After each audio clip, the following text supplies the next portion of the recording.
I spent months restoring my late father's vintage motorcycle. One morning, I found it knocked over, scratched deep into the frame. My neighbor's son smiled and said, "It's just a bike." It looked old anyway. I walked away without a word. The next day, he came outside to find something missing. I'm a 38-year-old mechanic living in Knoxville, Tennessee.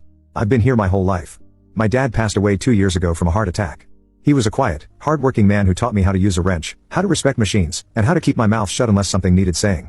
He didn't leave much behind, no big inheritance or anything like that, but he did leave me his old motorcycle. It was a 1965 Triumph Benaval. I remembered it from when I was a kid. He used to take it out on Sundays and clean it like it was a damn Ferrari.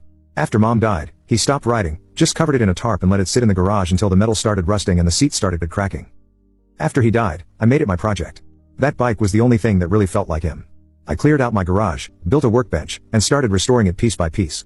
I worked long shifts at the shop during the day, then came home and spent my nights fixing that bike.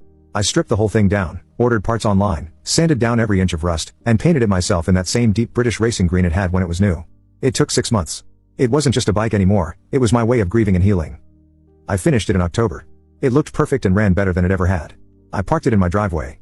Every now and then, when the weather was good, sometimes I just sat on the porch and looked at it, thinking about all those rides Dad used to take. It made me feel close to him again.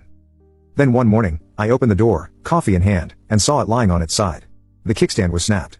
The gas tank had 2 deep scratches running right across the Triumph logo.